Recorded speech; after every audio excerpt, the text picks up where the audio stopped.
تعالوا النهاردة نخزن الملوخية الخضراء مع بعض بطريقة حلوة جدا برضو، وهتعيش معاكي من السنة للسنة. خزنا البامية بطريقة حلوة جدا وبرضو بتقعد معايا في الفريزر من السنة للسنة، والنتيجة بتاعتها حلوة جدا. جربوها. تعالوا بقى نعمل مع بعض الملوخية برضو. قطفنا الملوخية وغسلناها كويس وبعد كده نشفتها كويس جدا. دي خطوة مهمة جدا في تخزين الملوخية. بعد ما تغسليها لازم تنشفيها كويس قوي. افرديها بقى على حاجة كده لحد ما تنشف معاكي كويس قوي وما يبقاش فيها مية خالص.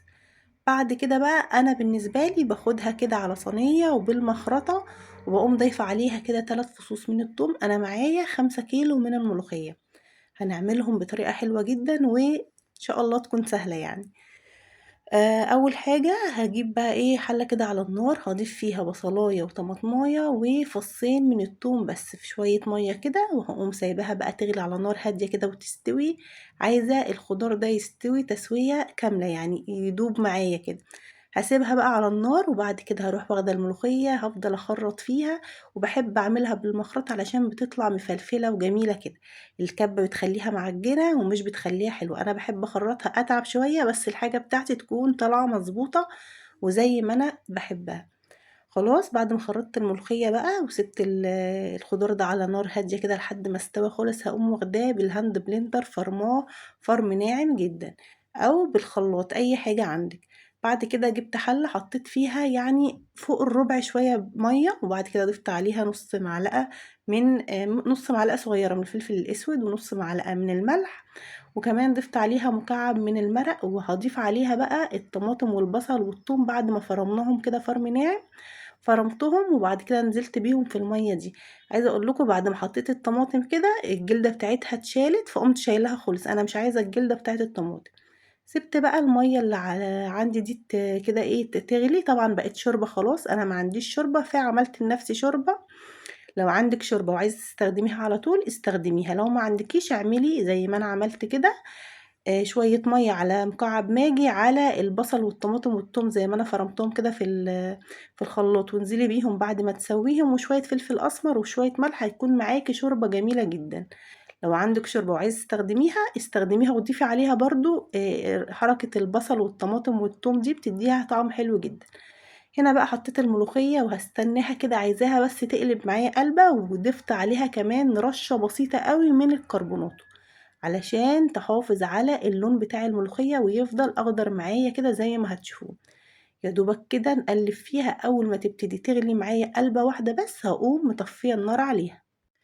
انا بالنسبه لي مش بحب الملوخيه تتخزن ورقيه خالص، يعني انا الصراحه جربتها كذا مره مش عارفه ما بتدينيش النتيجه اللي انا عايزاها.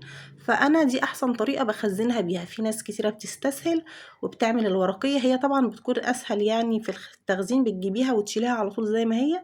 بس بالنسبه لي انا مش النتيجه حلوه، يعني مش احلى نتيجه. دي احسن نتيجه ممكن تاخديها للملوخيه لو انت عايزه تخزني ملوخيه صح وتاكلي الملوخيه يكون طعمها حلو وتكون طالعه معاكي اكنها لسه فريش.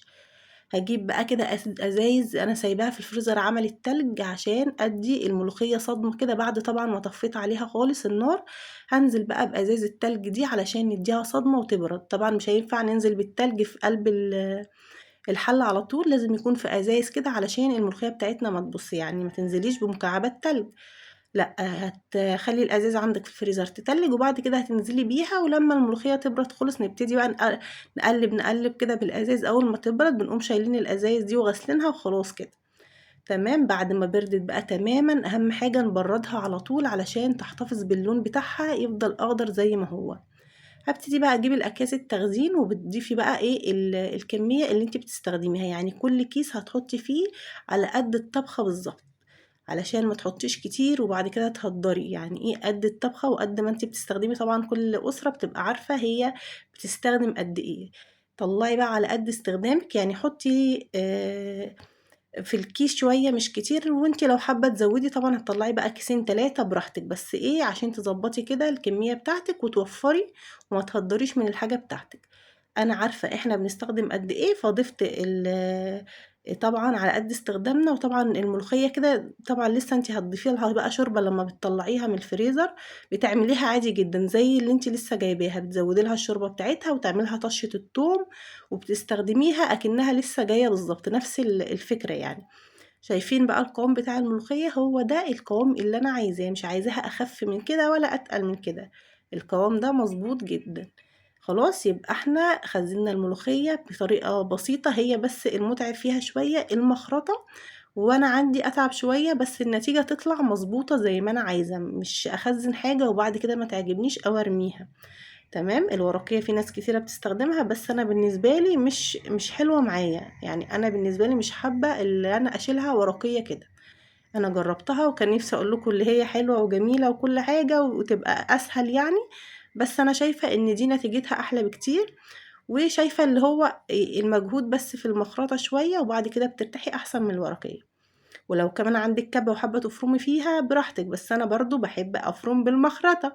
كل واحد زي ما بيحب، المخرطة بتطلع لك الملوخية مفلفلة وحلوة، الكبة بتخلي الملوخية معجنة ومش حلوة. خلاص كده خلصت الكمية بتاعتي، وخليها مفرودة كده علشان ما تاخدش معاكي كمان مساحة في الفريزر، وتكون كده حلوة وتطلع تفك على طول، ما تاخدش منك وقت. يعني انت حطي الكيس واربطيه من فوق خالص عشان تفرديها كده في الكيس زي ما انا عاملة كده بالظبط، هتكون معاكي حلوة جدا. وعايزة اقولك كمان علشان ما تقليش على نفسك، ممكن يعني تجيبي 2 كيلو ب2 كيلو 5 كيلو على قد ما انت تقدري تعملي، ما تجيبيش كمية كبيرة وتضغطي على نفسك، لا كل ما تنزلي كده هاتي 2 3 كيلو خزنيهم مرة في التانية، هتلاقي نفسك خزنتي الحاجة بتاعتك من غير ما تتعبي، بأريحية كده، وهتكون الحاجة مظبوطة معاكي ومعمولة بطريقة كويسة.